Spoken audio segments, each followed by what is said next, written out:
চিঠি দিয়া দিছেন আবু বকর জান্নাতি। সেই আবু বকর ডাক দিয়া কয়, রে উমর, আমার কি মনে চায় না, আমার কি মনে চায় না আমি আখিরাত কামাই করব। আমিও তো আখিরাত কামাইয়ের জন্য বড় পাগল। আমি এই বুড়ির খেদমত করি আখিরাত পাওয়ার জন্য।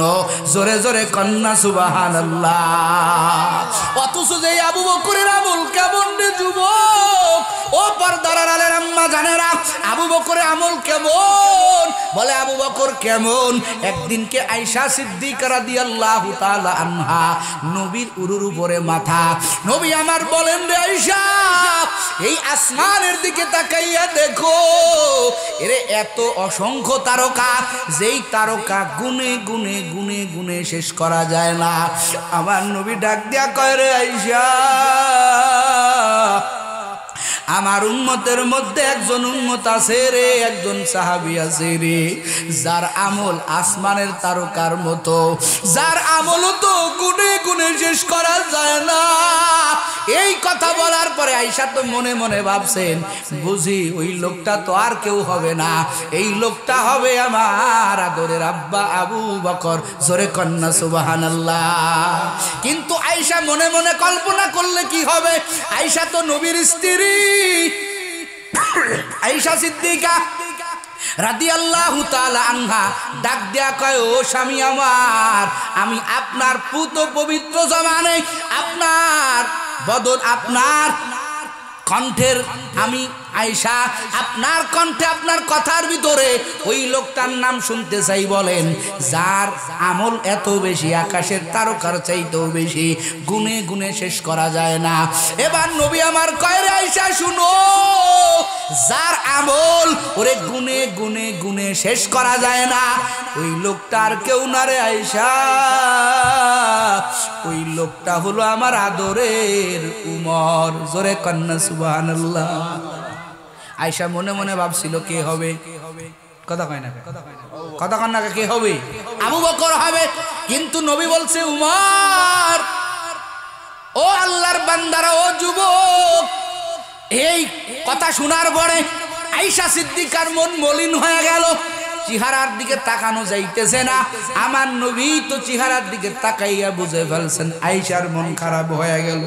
তার বাবার নাম বলি নাই, আমার নবী ডাক দেয়া কয়, আয়েশা মন খারাপ করবি না, আমার আবু বকরকে তুই কি জানো? ওরে আমার আবু বকর কত দামি, ওরে আমার আবু বকর কেমন জানো? ওরে সব তারকার আমলের সাথে আমি ওমরের আমল মিশাইয়া দিলাম, আমার আবু বকর তো আলাদা রে আয়েশা। ওরে আবু বকর আমার কেমন? ওরে আবু বকর বাদে যত আমার উম্মতেরা এই দুনিয়াতে আমল করবে, সবার আমল যদি এক পাল্লায় দেওয়া হয়, আর আমার আবু বকর আমার সাথে যে ওই গারে সৌরের মধ্যে, আমার কাছে কেউ নাই, আমি বড় একা। ওই মক্কা থেকে যেদিন আমি একা একা বাইর হইব, আমার সঙ্গে আমার আদরের আবু বকরকে আমি নিয়ে রওনা হয়ে গেলাম। আমি যখন রাস্তা দিয়ে হাঁটতেছি, আমি তাকাইয়া দেখি আবু বকর একবার আমার সামনে যায়, একবার আমার ডানে যায়, আর একবার আমার বামে যায়, আর একবার আমার ডানে যায়। আমি ডাক দিয়া বলে, আবু বকর, এরে এমনি এমনি কেন হাঁটো? তুমি এক লেভেলে কেন হাঁটো না? আবু বকর চোখের পানি ছাড়ে আর কান্না করে বলেন, ও পয়গম্বর, মক্কার বেঈমানেরা তো বসে নাই, ওরে ওরা যখন দেখবে আপনি আপনার হুজরার ভিতরে নাই, ওরা আপনাকে মারার জন্য চতুর্দিকে বাহির হয়ে যাবে। ও নবী আমার, আমি ডানে একবার যাই, বামে একবার যাই, কিসের জন্য জানেন? নবী গো, ওরা বেঈমান, ওদের কোনো কাজের ঠিক নাই। ওরা দূরের থেকে যদি কোনো একটা তীর আপনার দিকে লক্ষ্য করে মারে, আর আমি আবু বকরের সামনে যদি ওই তীরের আঘাত আপনার শরীর মুবারকে লেগে যায় রে নবী, আমার সামনে যদি আপনার কোনো ক্ষতি হয়ে যায় আমি আল্লাহর কাছে কি জবাব দিব? এই জন্য যতই তীরের আঘাতটা আপনার শরীরে যাওয়ার আগে আমি আবু বকর পর্যন্তই তীর থেমে যায়। আমি মরে গেলে ভালো, আপনি জীবিত থাকলে হাজার হাজার উম্মতেরা হেদায়েত পেয়ে যাইবে। জোরে কোন সুবহানাল্লাহ। এই আবু বকর কেমন নবী আমার কয় সব উম্মতের আমল এক জায়গা, আবু বকরের 3 রাতের আমল এক জায়গা। আমার নবী কি এমন আমল করলো আবু বকর? ও লালমনির হাটের মুসলমান, ও পর্দার আড়ালের আম্মা জানেরা, ওই গাড়ি চোর এই তো গত বছরের আগে আল্লাহ বাইতুল্লাহ নিলেন। ওই সোর নামক পাহাড়ের কিনারায় যখন দাঁড়াইলাম, তাকাইয়া দেখি উপরের মানুষগুলো একটা কবুতরের মতো দেখা যায়। ওইখানে গিয়ে চিন্তা করলাম, ভাই আল্লাহ তোমার কুদরত ছাড়া তো নবীরে কান্দে করে আবু বকর উঠতে পারে নাই। জোরে কন্না আল্লাহু আকবার। আমার নবী পা টিপে টিপে হাঁটার কারণে আমার নবীর ওই পায়ের বৃদ্ধ আঙ্গুলি ফেটে গেল। আবু বকর কয় নবী, পাহাড়িয়া এই পাথরের পাহাড় আপনি উঠতে পারবেন না, আপনি আমার কাঁধের উপরে ওঠেন, আমার কাঁধের উপরে উঠে বসেন, আমি আপনাকে আমার কাঁধের উপরে উঠাইয়া আমি আবু বকর আমি আপনাকে ওই পাহাড়ের উপরে নিয়ে যাব। জোরে কন্না সুবহানাল্লাহ। ও আল্লাহর বান্দারা, আবু বকর এত বড় দামি, নবীরে নিয়ে গাড়ে চোরের মধ্যে ঢুকলেন। ও আল্লাহর বান্দারা, আবু বকর উমর একদিন আবু বকররে ডাক দেয়া কয়, ভাই আবু বকর আমার গোটা জিন্দেগির ইবাদত আমি আপনাকে দিতে চাই, আর আপনি আপনার ওই 3 রাতের কামাই আমারে দিয়া দেন। আবু বকর ডাক দেয়া কয়, ভাই উমর ওরে আমার কামাই তো ওই 3 রাতের কামাই, ওই যে নবীরে নিয়া গাড়ি চোর, অন্ধকার, কোনো মানুষ নাই, কোনো বাতি নাই, আমার নবীরে নিয়া ওই চোর নামক গর্তের মধ্যে কাটাইলেন। এই কাটানোর পরে আবু বকর দামি হয়ে গেলেন পুরা পৃথিবীর মানুষের আমলের চাইতে। আবু বকরের আমল বাড়ি হওয়ার পরেও আবু বকর একটা ছোট থেকে ছোট আমল ছাড়ে নাই। চিন্তা করেছে রে মালিক, ও আল্লাহ আমি কবরে কি নিয়ে যাব? এই আবু বকর কেমন দামি হয়েছে রে যুবক। ও পর্দার আড়ালের আম্মা জান, আখিরাত নিয়ে কত চিন্তা।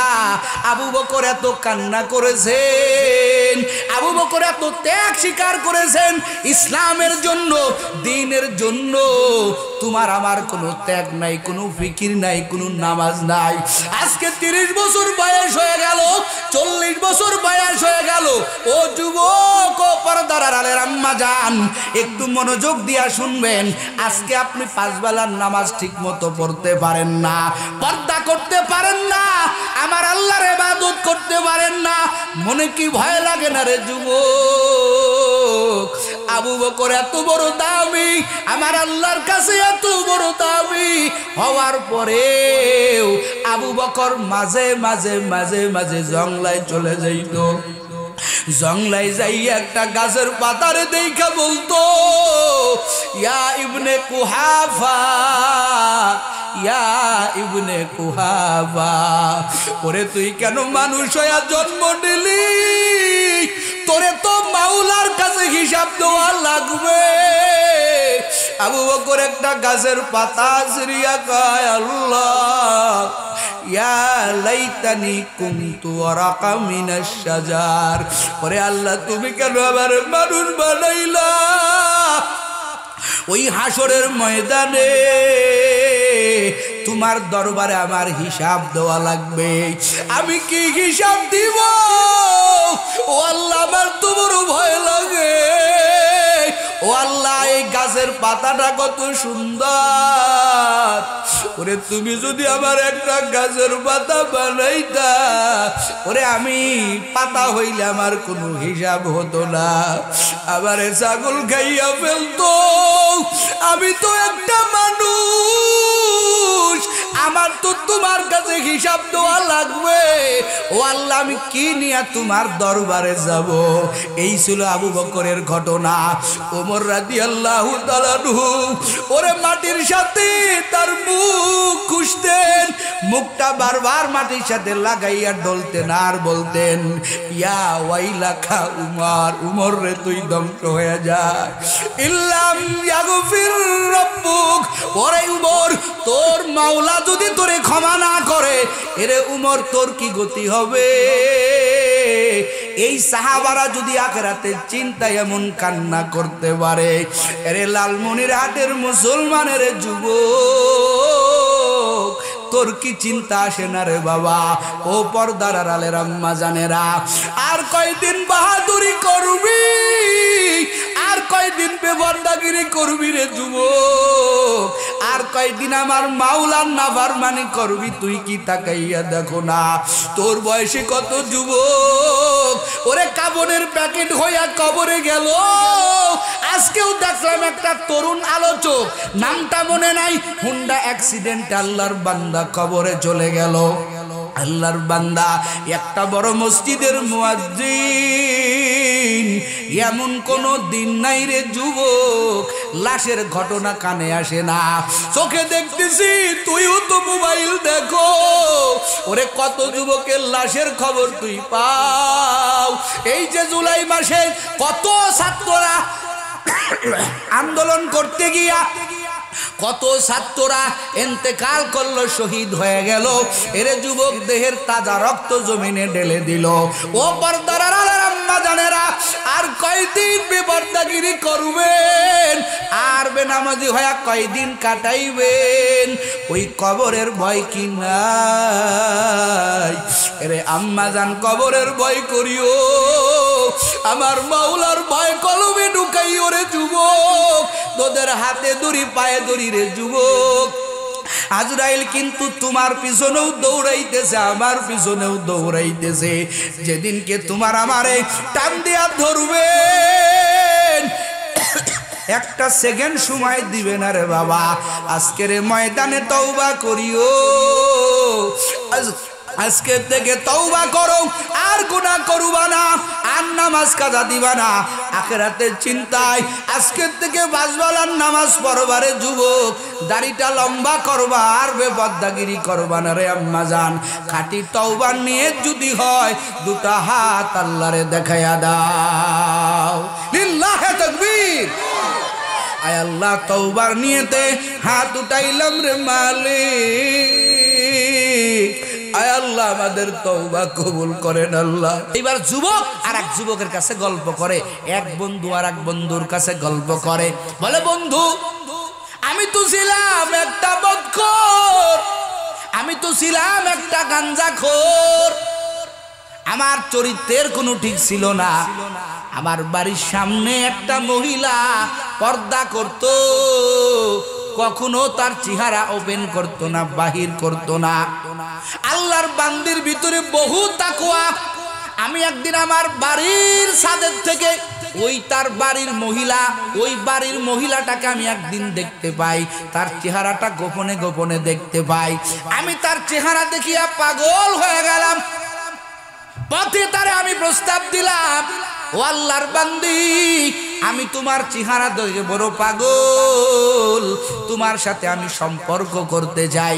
আল্লাহর বান্দি কয় সম্ভব না, আমার বাবা যদি জানে তাহলে আমাকে মেরেই ফেলবে, আমি পারবো না। আমার তার সাথেই সম্পর্ক হবে, যে হবে আমার প্রাণের স্বামী। কথা কন ঠিক কিনা? এইরকম আল্লাহর বান্দি জমিনে আছে না নাই? বহু আছে। ও যুবক, প্রস্তাব দেওয়ার আগেই তোমার বান্ধবী ফালায়, কথা কয় না কেন? প্রস্তাব দেওয়ার আগেই ফালায়। তোমার প্রস্তাব পাওয়ার আগে আরো কয়শো জায়গা প্রস্তাব পাইছে জানো নি? কয় জায়গার শেখা খাওয়া বেকা তোমার বান্ধবী। ও যুবক, কার চেহারার পিছনে তুমি দৌড়াও? এই মহিলারে নিয়ে তুমি শান্তি করবা, পেটের থেকে বাইজিদ বোস্তামি চাইবা পাইবা না।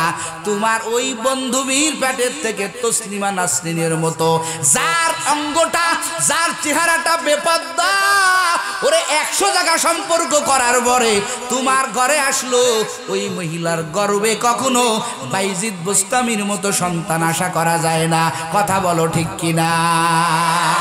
ও আল্লাহর বান্দারা, এই জন্য তোদেরকে বলবো, চেহারার পিছনে দৌড়াবি না রে যুবক।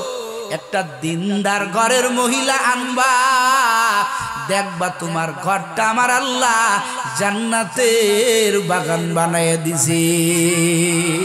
ও আল্লাহর বান্দারা, এই যুবক কয় বন্ধু আমি অনেক দিন ওই মহিলার পিছনে ঘুরলাম, কিন্তু মহিলাটা মুত্তাকওয়াবান, আমার প্রস্তাবে রাজি হয় না। এক পর্যায়ে আমি তার বাবার কাছে পর্যন্ত বিবাহের প্রস্তাব দিলাম। বাবা কয় তোর মতো একটা মদখোর, তোর মতো একটা গাঁজাখোরের সাথে আমি মেয়ে বিবাহ দিব না। বলেন তো কোন মেয়ের বাবা জেনে শুনে তার মেয়েটাকে একটা মদখোরের হাতে কি তুলে দিতে পারে? কথা কন না পারে? কারণ একটা বেধর্মীও পছন্দ করে না। কথা কন ঠিক কিনা? ও যুবক, তোর চরিত্র ভালো কর, তুই একটা আদর্শবান সন্তান হ, আর আল্লাহর কাছে দোয়া কর, আয় আল্লাহ একটা নেককার বিবি আমার ঘরে আনিয়ে দিয়ে।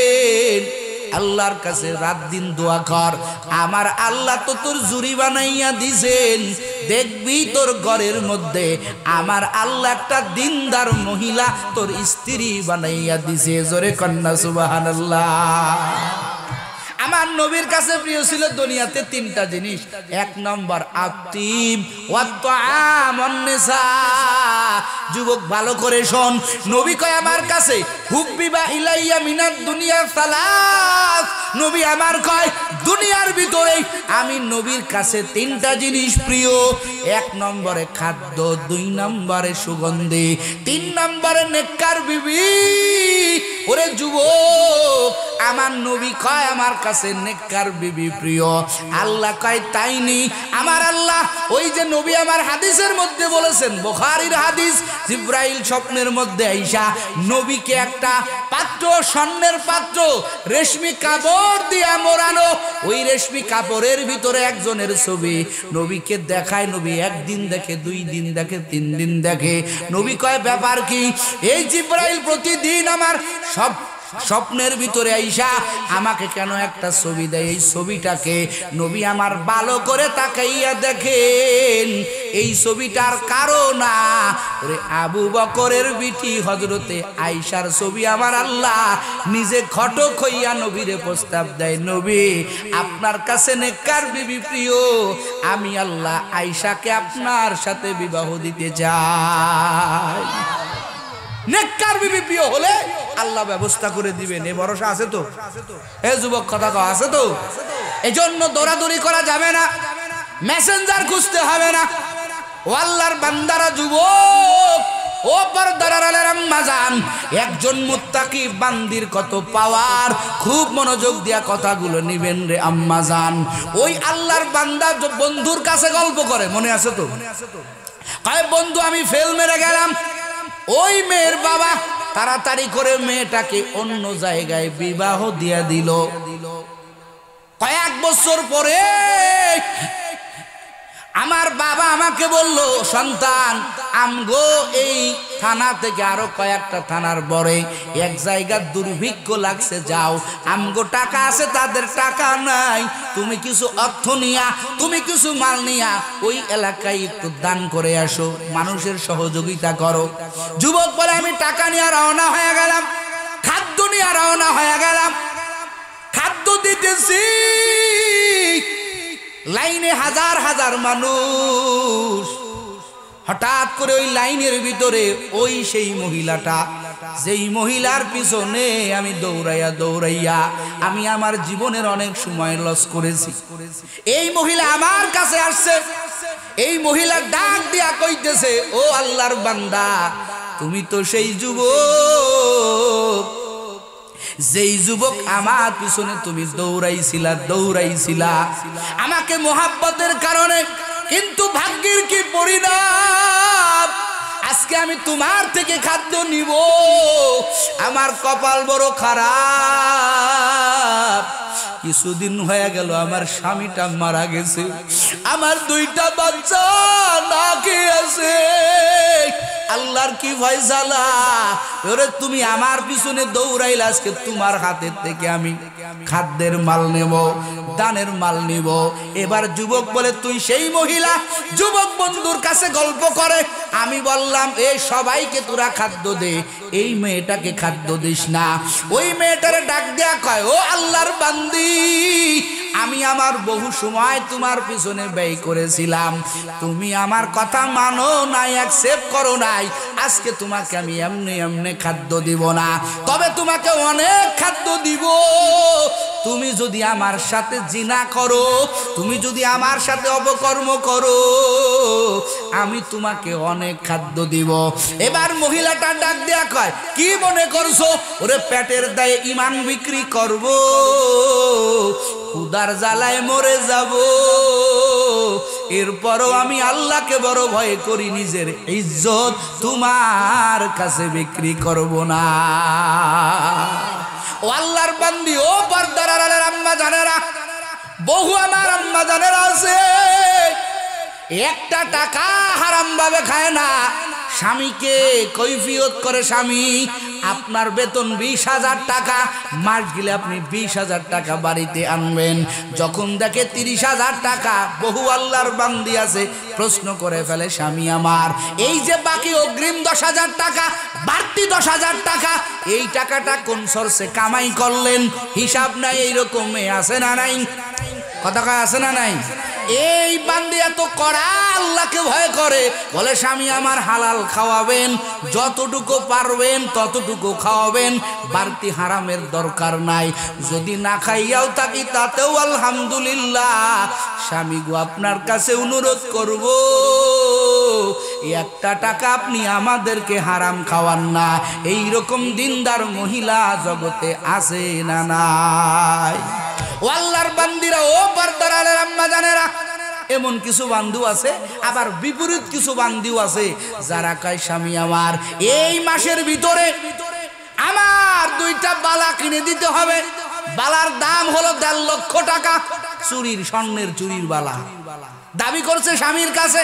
স্বামী বেচারা বেতন পায় 20,000 টাকা, কিন্তু স্বামীর সামনে ঘুষের লাইন খোলা। স্বামী ইচ্ছা করলেই টেবিলের তল দিয়া কালো টাকা উপার্জন করতে পারে।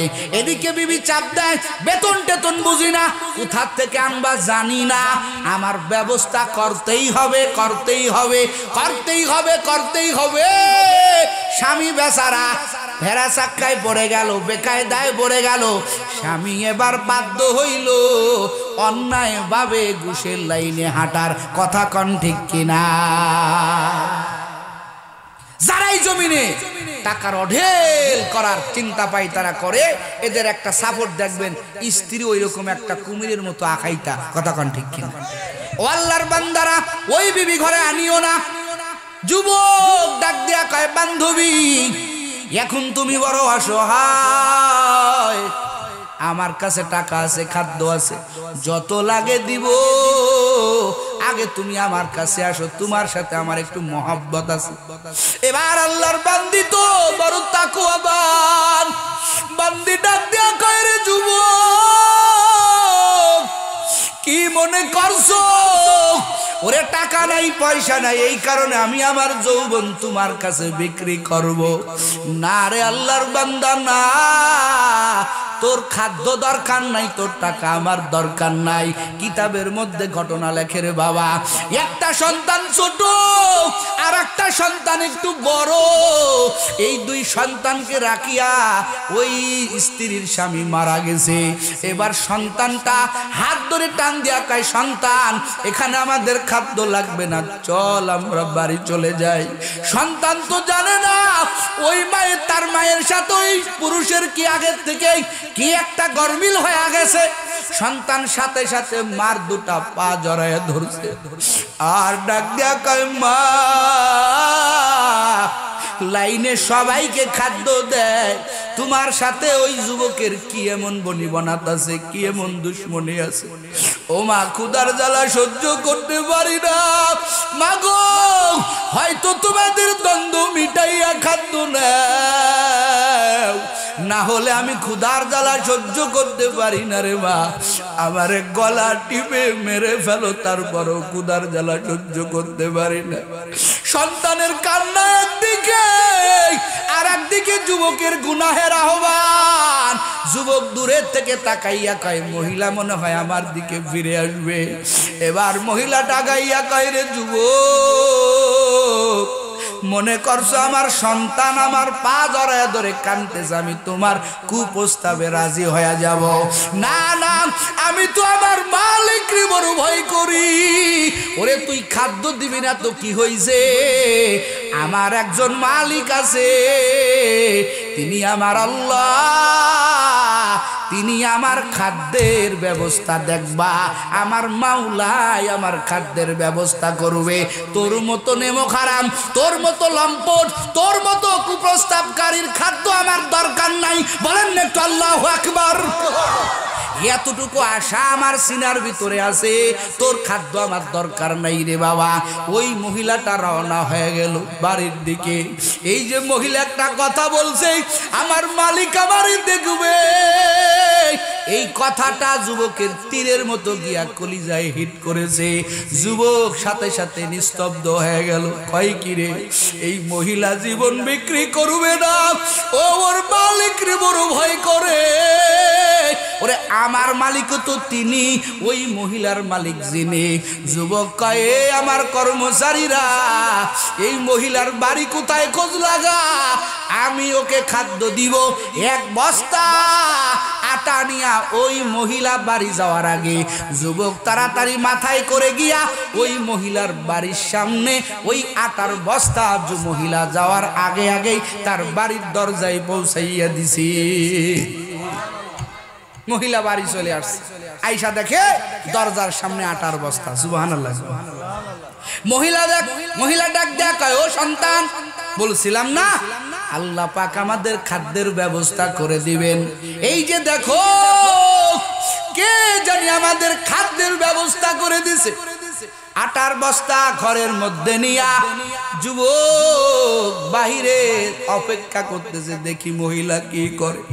মহিলা তাড়াতাড়ি আটা রুটি বানাইয়া সন্তান দুটোরে খাওয়াইয়া নিজেও খাইয়া শুকরাতান 2 রাকাত নামাজ পড়ে আল্লাহর দরবারে দুটো হাত তুলে দিছে। যুবক বন্ধু, এক বন্ধু আর এক বন্ধুর কাছে বলে, বন্ধু আমি ওই বাড়ির কিনারায় দাঁড়ায় দাঁড়ায় সব দেখতেছি শুনতেছি, দেখি ওই আল্লাহর বান্দি 2টা হাত তুলে বলে, মালিক, ও দয়ার আল্লাহ, ও আমার আল্লাহ, এই অভাবের সময় কাকে তুমি আমার কাছে পাঠাইলা? জানি না কোন ব্যক্তি কোন যুবক যেন এতগুলো আটা আমার জন্য দিয়ে গেছে। ও আল্লাহ, আমি তোমার কাছে দোয়া করি রে আল্লাহ, যেই যুবকটা আমাকে খাদ্যের ব্যবস্থা করে দিল, ও আল্লাহ আমি তার জন্য দোয়া করি, আল্লাহ তুমি তাকে জাহান্নামের আগুনে জ্বলাইও না। শুধু জাহান্নামের আগুন না রে আল্লাহ, ওরে দুনিয়ার আগুনটাও যেন তার গায়ে না লাগে, আল্লাহ গায়ে লাগলেও যাতে না পুড়ায়। ও আল্লাহ, 2 জগতের আগুন থেকে তোমার বান্দাকে তুমি হেফাজত করিও। যুবক ডাক দেয়া কয়, রে বন্ধু, আজকে আমার হাতে আগুন লাগে কেন পুড়ে না জানো? ওই মুত্তাকি বান্দির দোয়া, যেই বান্দি আমার আল্লাহকে ভয় করে, তার দোয়া আমার আল্লাহ ফিরায় নাই। ওর পর থেকে আমার গায়ে আগুন লাগে, কিন্তু আমার শরীরে আগুন পুরায় না। ও আল্লাহর বান্দারা, মুত্তাকি হওয়ার দরকার আছে না নাই? মুত্তাকি বান্দার দোয়ার দরকার আছে না নাই? এই জন্য তোমার আশেপাশে বহু মুত্তাকিরা আছেন, তাদের কাছে যাওয়া, তাদের থেকে দোয়া নিবা, আমার আল্লাহ তোমাকে ভালো বানাইয়া দিবেন, আমার আল্লাহ কবুল করে নিবেন। এই জন্য আমার আল্লাহ কয়, ইয়া আইয়ুহাল্লাযীনা আমানুত্তাকুল্লাহা ওয়াল তানজুর নাফসুম মা কদ্দামাত লিগাদ। আল্লাহ ডাক দিয়া বলেন, হো ইমানদারের দল, এক নম্বর আমি আল্লাহকে ভয় করি। ও দুই নম্বরে আল্লাহ কয়, বান্দা এই জমিনে চিরদিন থাকতে পারবা না, এখান থেকে একদিন তোমাদেরকে বিদায় নিতে হবে। ও বান্দা, তুমি পরকালের জন্য হিসাব করো, চিন্তা করো। ওয়াল তানজুর নাফসুম মা, নিজের জন্য হিসাব করো। এরে যুবক, আমরা সবাই তো আমাদের জন্য হিসাব করি। কিসের হিসাব? ওরে বাড়ি কেমনে করব, গাড়ি কেমনে করব, কিভাবে মাল কিনবো, কিভাবে টাকার পাহাড় বানাইবো। রে যুবক, মনে করতেছো গাড়ি তোমার, বাড়ি তোমার। না না, বাড়িও তোমার আসল না, নারীও তোমার আসল না, টাকাও তোমার আসল না। তোমার আমার আসল হইল তোমার আমার নেক আমল। কথা কোন ঠিক কিনা? সব খুদা, সব বেকার, সব নষ্ট। একটা জিনিস আমার আপনার আপন, যেতে হবে ওই কবরে, যেতে হবে ওই কবরে, সঙ্গে কিছু যাবে না। 3.5 হাত জায়গা পাবি, পাবি না রে বিছানা। 3.5 হাত জায়গা পাবি, পাবি না রে বিছানা। কথা কোন ঠিক কিনা? আজকে তুমি যাদের লাগি করছো বাহাদুরি,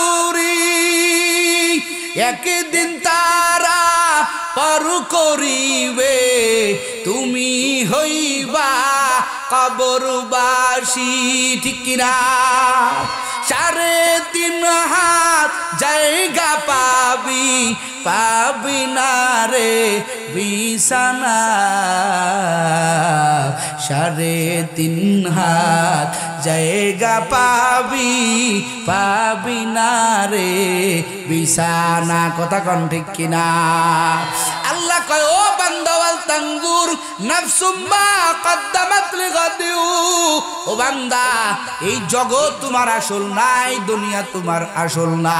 ওয়া মা হাযিহিল হায়াতুদ দুনিয়া ইল্লা লাহবু ওয়া লাইব ওয়া ইন্নাদ দারাল আখিরাতা লাহিয়াল হায়াওয়ান লাউ কানু ইয়ালামুন। বান্দারে, দুনিয়ার পিছনে দৌড়াইস না।